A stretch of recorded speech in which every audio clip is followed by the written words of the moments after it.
Hello students, welcome to my channel science study sphere. तो कल हमने neutralisation reactions, precipitation reactions, displacement reactions and double displacement reactions के बारे में study किया था। तो वहाँ हमने ये एक इम्पोर्टेंट चीज़ नोट की थी कि अगर हमें इन रिएक्शंस को अच्छे से समझना है, इनकी स्टडी अच्छे से करनी है, तो हमें आयनिक कंपाउंड्स के फॉर्मूलाज अच्छे से याद होने चाहिए, राइट।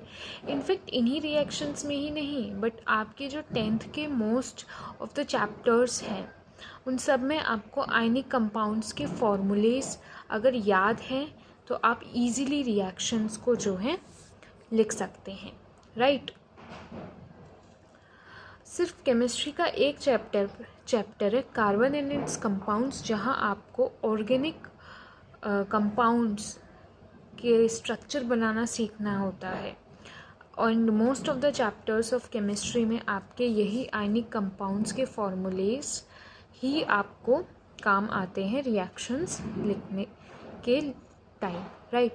तो हम थोड़ा सा अपने कंसेप्ट को और इम्प्रूव कर लेते हैं, और अगर कंसेप्ट नहीं आता है तो उसको थोड़ा सा जान लेते हैं कि हम इन आयनिक कंपाउंड्स के केमिकल जो फॉर्मूलेज होते हैं वो कैसे बनाते हैं। सबसे पहले आप एक चीज़ समझिए कि आयनिक कंपाउंड होते क्या हैं। देखो, आयनिक कंपाउंड कुछ नहीं है, उसमें दो पार्ट हैं, एक ए एक बी। ए क्या है? आपका कैटायन है। कैटायन है, इट मीन्स इसके ऊपर पॉजिटिव चार्ज है। बी आपका एनायन है, इसके ऊपर नेगेटिव चार्ज है, और इनसे आपका कंपाउंड बन जाता है आयनिक कंपाउंड। यहाँ पे जो भी नंबर होगा, मान लो ए के ऊपर +3 चार्ज है, राइट, और बी के ऊपर -2 चार्ज है, राइट। तो ये जो नंबर्स होंगे इनको हम यहाँ ए के नीचे बी का नंबर लिख देंगे 2, और बी के नीचे 3 का नंबर लिख देंगे 3। तो आपका कंपाउंड बन गया A2B3। ये आपका एक आयनिक कंपाउंड बन गया, राइट। ऐसे आप आयनिक कंपाउंड बनाते हैं, ठीक है।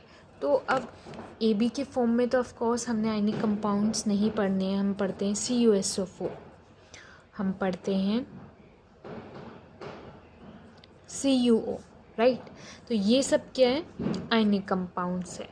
तो ये अब इस फॉर्म में आयनिक कंपाउंड्स बनाने के लिए आपको क्या करना पड़ेगा? कुछ कैटायंस एंड कुछ एनायंस याद करने पड़ेंगे विद देयर चार्जेस। सबसे पहले आपको एनायंस याद करने होंगे। देखो, यह है chloride ion, fluoride ion, bromide ion, iodide ion. इनके ऊपर चार्ज क्या होता है? सबके ऊपर -1।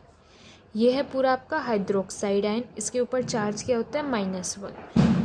OH के ऊपर चार्ज -1 है। यहाँ सिर्फ H के ऊपर -1 चार्ज नहीं है, O के प्लस H के ऊपर, इस पूरे कंपाउंड के ऊपर, कंपाउंड तो ये नहीं है बट ये जो भी है, जैसे OH है तो हम इसको ऐसे लिखते हैं, इट मीन्स इस पूरे पे -1 चार्ज है। सिर्फ एक अकेला, अगर आप इसको ऐसे भी लिखते हो, इट डजंट मीन कि हाइड्रोजन के ऊपर -1 चार्ज है, इट मीन्स इस पूरी O एंड H के ऊपर जो है -1 चार्ज है। फिर NO3-, इसका नाम होता है नाइट्रेट आयन, ये इस पूरे के ऊपर -1 चार्ज है। देन होता है NO2-1, ये होता है आपका नाइट्राइट आयन। बच्चे इसमें बहुत नेमिंग में कंफ्यूज होते हैं, आप अच्छे से याद कर लीजिएगा कि कौन सा नाइट्रेट आयन, कौन सा नाइट्राइट आयन है। देन है बाइकार्बोनेट आयन, ये होता है HCO3-1 चार्ज होता है इसके ऊपर। कार्बोनेट आयन CO3 2 नेगेटिव, यानी कि -2 चार्ज होता है इसके ऊपर। देन ऑक्साइड आयन O के ऊपर -2 charge. Then sulphate SO4 2 negative, sulphide SO3 2 negative. फिर फॉस्फेट PO4 3 नेगेटिव। देन आपका होता है नाइट्राइड आयन, N के ऊपर -3 चार्ज, फोस्फाइड आयन P के ऊपर -3 चार्ज। अब आपको कुछ कैटायंस याद करने हैं। देखो, ये हो गया आपका hydride ion, lithium ion, sodium ion, potassium ion, इन सब के ऊपर +1 चार्ज होता है, ठीक है। ये होते हैं आपके डाइवेलेंट कैटायंस। डाइवेलेंट केटाइन्स कौन से होते हैं? जिनके ऊपर +2 चार्ज होता है। तो calcium 2 positive ion, magnesium 2 positive ion, beryllium 2 positive ion, ये होते हैं आपके ट्राइवेलेंट आयन्स। इनके ऊपर +3 चार्ज होता है। Boron 3 positive ion, aluminium 3 positive ion. तो हमें 20 तक जितने एलिमेंट्स हम याद करते हैं उनमें से जिनके ऊपर पॉजिटिव चार्ज है, राइट, तो वो लिस्ट मैंने यहाँ कर दिए हैं। अब कुछ और आप देखोगे, कुछ और एलिमेंट्स होते हैं, कुछ और मेटल्स होते हैं जो हमें याद करने पड़ते हैं। देखो ये है सिल्वर आयन। तो सिल्वर आयन की 2 फॉर्म्स होती है, एक तो +1 फॉर्म में है सिल्वर आयन, एक +2 फॉर्म उसके ऊपर चार्ज है। ये जो Ag2+ आयन है ना, ये बहुत रेयर होता है, बहुत ज़्यादा रेयर होता है। ऑलमोस्ट ये मान लो कि कंपाउंड ये बनाता ही नहीं है। तो मैक्सिमम जो आयनिक कंपाउंड बनेंगे सिल्वर के, वो सिल्वर आयन बनाएगा, वो भी +1 वाला, राइट। फिर आपके होते हैं कॉपर आयन्स। एक तो होता है +1 फॉर्म में जिसके ऊपर +1 चार्ज है, एक है +2 चार्ज। ज़्यादातर कंपाउंड्स आपके Cu2+ आयन बनाता है। ऐसे ही आपके गोल्ड के 2 डिफरेंट टाइप ऑफ आयन्स होते हैं, एक +1 फॉर्म में, एक +3 फॉर्म में। मोर कॉमन क्या है, यानी कि जो ज़्यादा कंपाउंड्स बनाता है वो है Au3 पॉजिटिव आयन। फिर होते हैं आपके Fe2 positive and Fe3 positive ions. तो ये आयरन के आयन्स हैं, ठीक है। ज़्यादातर कंपाउंड्स कौन बनाता है? Fe3 positive ion. देन होता है लेड आयन। अब ये भी 2 फॉर्म्स में होता है, एक 2 पॉजिटिव जब उसके ऊपर चार्ज है, एक 4 पॉजिटिव, ठीक है। ज़्यादातर कंपाउंड्स कौन बनाता है? Lead 2 positive ion. ओके, अब इसमें से कोई भी जैसे आप उठा लीजिए, मैं मान लेती हूँ Mg आयनिक कंपाउंड बनाना सीखते हैं। मैंने मान लिया Mg2 पॉजिटिव, राइट, और हम ले लेते हैं O2 नेगेटिव। क्या होगा? 2 यहाँ और इसका 2 यहाँ। अब 2 से 2 कैंसिल हो गया, MgO। इस कंपाउंड का क्या नाम होगा? Magnesium oxide. ऑक्साइड उस रेडिकल का नाम है, ठीक है। तो सबसे पहले हम कैटायन पहले लिखते हैं आयनिक कंपाउंड में, एंड देन हम एनायन को लिखते हैं, ठीक है। ऐसे ही हम बनाते हैं मैग्नीशियम क्लोराइड। तो Mg के ऊपर कितना चार्ज होता है? 2 पॉजिटिव, और क्लोराइड के ऊपर यानी क्लोराइड आयन के ऊपर चार्ज क्या होता है? -1। तो 1 यहाँ, 2 यहाँ, तो MgCl2, राइट। अब देखो,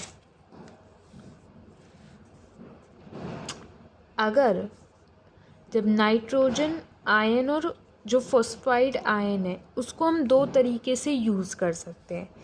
एक तो हम उसको एज अ एनायन यूज़ करते हैं, मतलब इनमें से कोई भी एक कैटायन होगा और इनमें से कोई एक एनायन होगा, तब ये एज हम एनायन ही यूज़ करेंगे। बट अब मान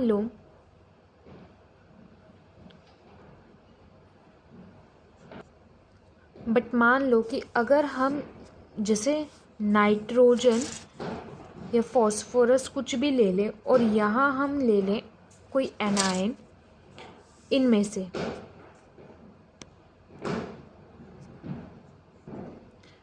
मीन्स जैसे मैंने नाइट्रोजन को मैं यहाँ एज कैटायन यूज़ कर रही हूँ और नाइट्रोजन को छोड़ के मैं इनमें से किसी को भी अगर एज अ एनायन यूज़ करूँगी, तो मान लो मैं इसको एज अ एनायन यूज़ कर रही हूँ, ठीक है। तो मैं यहाँ नाइट्रोजन पर क्या चार्ज लगाऊंगी? +3, ठीक है। तो ये अब एज अ कैटायन यूज़ होगा और ये एनायन है, तो कंपाउंड क्या बन जाएगा? Na2O3, right. तो नाइट्रोजन एंड फॉस्फोरस आपके कैटाइन एंड एनाइन की तरह बिहेव कर सकते हैं डिपेंडिंग ऑन द सिचुएशन, कि अगर आप इनमें से कैटाइन यूज़ कर रहे हो तो ऑफ कोर्स ये एनाइन की तरह बिहेव करेंगे, बट अगर आप इनको कैटाइन की तरह यूज़ करोगे तो इन पे +3 चार्ज होगा और एनाइन इनमें से कोई भी कंपाउंड होगा। ठीक है, जैसे Na3P है, ठीक है, तो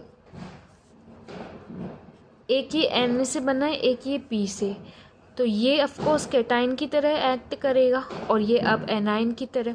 जब ये एनाइन की तरह एक्ट करता है तो इस पर -3 चार्ज, और हमें पता है Na किस फॉर्म में एग्जिस्ट करेगा, किस फॉर्म ऑफ आयन में एग्जिस्ट करेगा, +1 चार्ज होगा उस पर, राइट। तो ये 3 यहाँ आ जाएगा और ये 1 यहाँ आ जाएगा और ऐसे आपका ये कंपाउंड बन जाएगा। बट अब यहाँ पे देखो, यहाँ नाइट्रोजन किसकी तरह एक्ट कर रहा है, कैटाइन की तरह, तो हम यहाँ लेंगे N3 पॉजिटिव, और यहाँ है क्लोराइड आयन। एक क्लोराइड आयन पे क्या चार्ज होता है, -1, तो यहाँ क्या आ जाएगा 1 और यहाँ क्या आ जाएगा 3, तो आपका कंपाउंड क्या बन गया, NCl3, राइट। अब ऐसे ही जिसे अब हमें जैसे ये अगर हमें एलिमेंट्स दिए इनमें से और ये कुछ भी एनायन दिया तो हम कंपाउंड को इजीली बना लेंगे क्योंकि एक फिक्स चार्ज है इनके ऊपर। बट अगर जैसे ये हम एलिमेंट्स देख रहे हैं, ये कुछ एलिमेंट्स, तो यहाँ पर तो हमारे पास दो ऑप्शंस हैं, तो हम कौन से वाले कैटायन को कंसीडर करें, राइट। जैसे हमें बनाना है,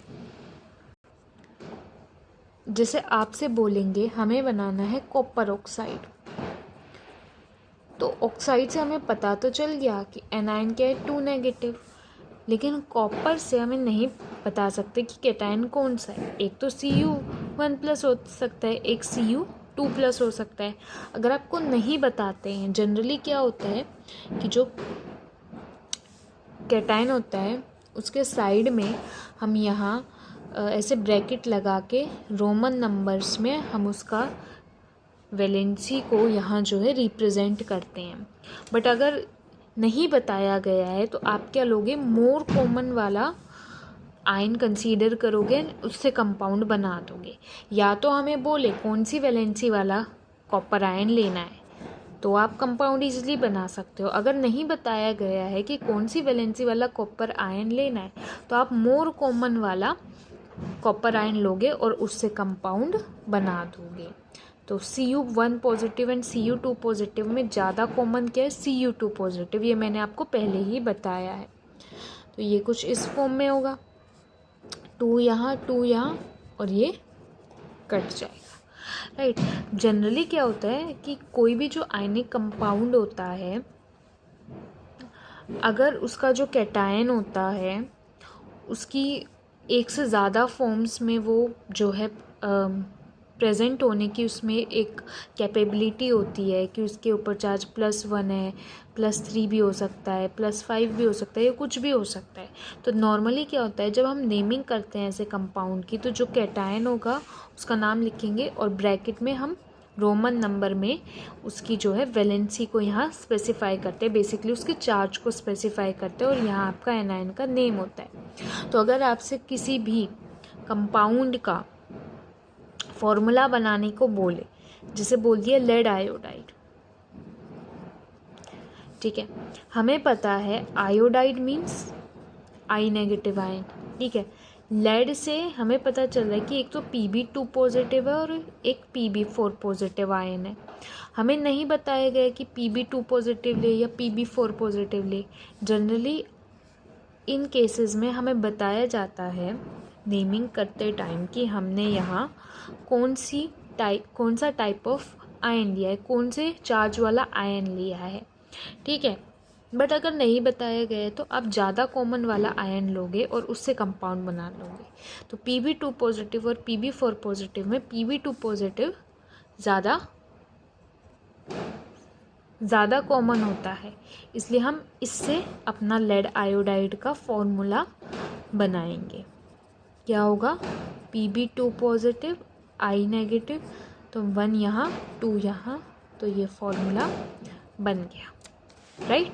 तो ऐसे हम आयनिक कंपाउंड्स बनाते हैं। अब हम सीख लेते हैं थोड़े आयनिक कंपाउंड्स की नेमिंग। कुछ नहीं है,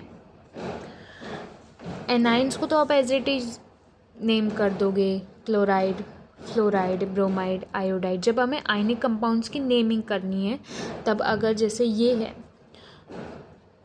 NaCl है, तो यहाँ पे एनाइन क्या है? ये है, तो हम इसको लिखेंगे क्लोराइड, राइट। हम इसको क्लोराइड आयन नहीं लिखेंगे यहाँ, ठीक है। इसका नाम क्लोराइड आयन है, लेकिन जब हम इसको आयनिक कंपाउंड की नेमिंग में यूज़ करेंगे तो हम इसका नाम लिखेंगे सिर्फ क्लोराइड। ऐसे ही इनका फ्लोराइड, ब्रोमाइड, आयोडाइड, इसका hydroxide, nitrate, nitrite, bicarbonate, oxide, carbonate, sulphate, sulphide, phosphate, nitride and phosphide, ठीक है। अगर अब हम बात करेंगे कैटाइन्स की, तो ये जो कैटायंस है इनकी तो स्पेसिफिक है कि यही चार्ज होगा, ठीक है, इसी फॉर्म में एग्जिस्ट करेंगे। तो हम इसको लिखेंगे हाइड्राइड, ठीक है, lithium, sodium, potassium, beryllium, magnesium, calcium, boron, aluminium. अब इस फॉर्म में क्या होगा कि आपको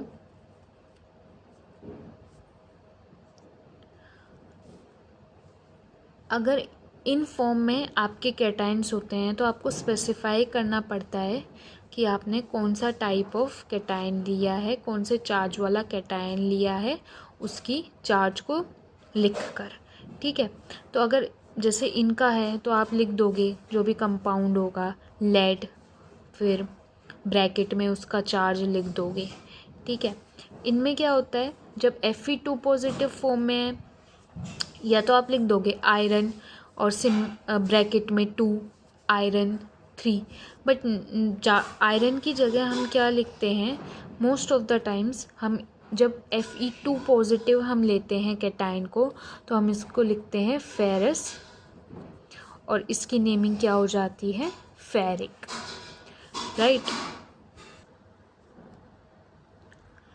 एंड Cu प्लस है, Cu2 पॉजिटिव में जब या तो आप सीधे लिखो कॉपर एंड देन आप उसको उसका जो जिस फॉर्म ऑफ चार्ज में प्रेजेंट है, कॉपर और ब्रैकेट में 1, कॉपर ब्रैकेट में 2 इन रोमन नंबर्स लिखो, या तो आप ये वाली नेमिंग यूज़ करो, या फिर जब Cu पॉजिटिव फॉर्म में है तो हम इसको कहते हैं क्यूप्रस नेमिंग में, और इसको हम लिखते हैं क्यूप्रिक, राइट।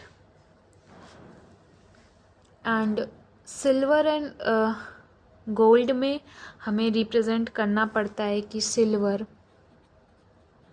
फर्स्ट और फिर एनाइन की नेमिंग, या फिर सिल्वर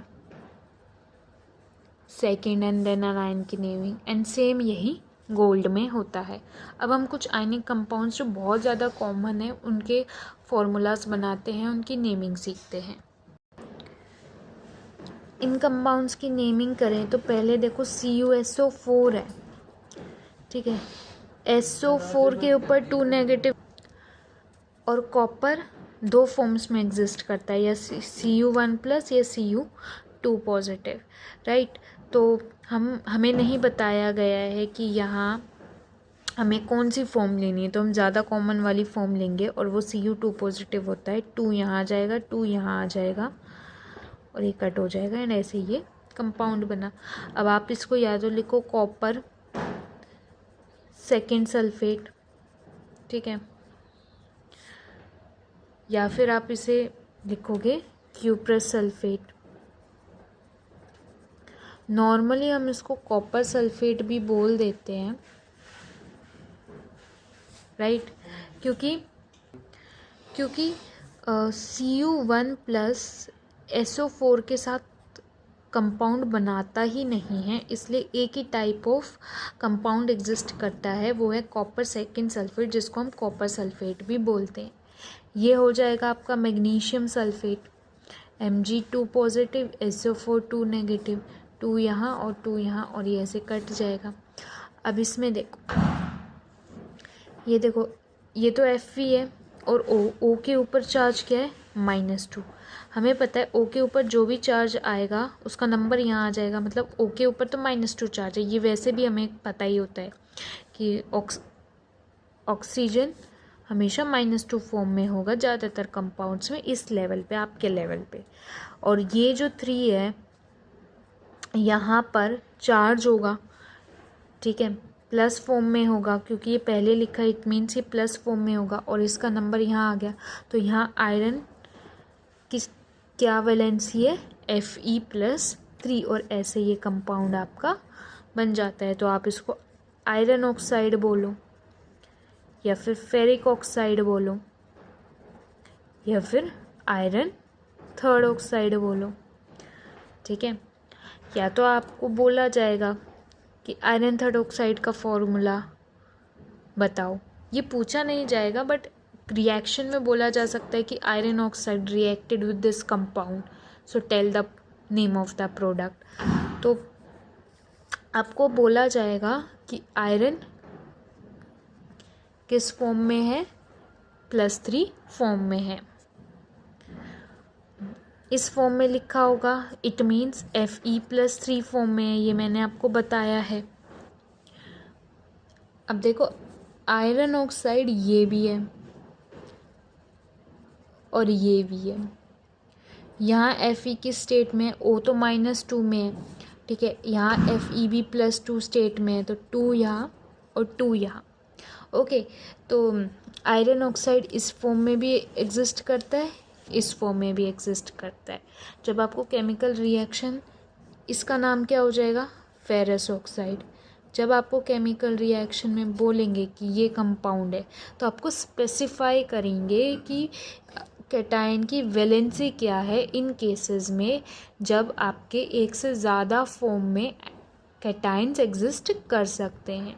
अब जैसे FeSO4 है तो इसमें हमें पता है FeSO4 पे 2 नेगेटिव चार्ज आता है, ठीक है। यहाँ दोनों जगह 1 है, इट मीन्स 2 यहाँ गया होगा और यहाँ भी 2 ही होगा, तब ये कट के FeSO4 बना होगा, राइट। तो ये क्या हो गया आपका, फेरस सल्फेट, क्योंकि Fe किस स्टेट में है, +2 स्टेट में है, राइट। और सल्फेट आपका SO4 2 नेगेटिव होता है। अगर आपसे पूछे फेरिक सल्फेट का फॉर्मूला बताओ तो यहाँ स्पेसिफाई कर दिया है कि कैटायन क्या है, फेरिक यानी Fe3 पॉजिटिव और सल्फेट यानी SO4 2 नेगेटिव, तो 2 यहाँ एंड 3 यहाँ, Fe2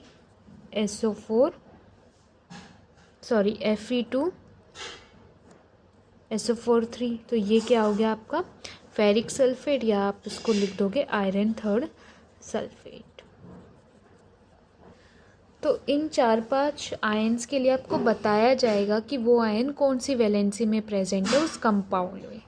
आई होप आपको आज अच्छे से समझ आया होगा कि हम आयनिक कंपाउंड्स के फॉर्मूलेस को कैसे बनाते हैं, उनकी नेमिंग कैसे करते हैं।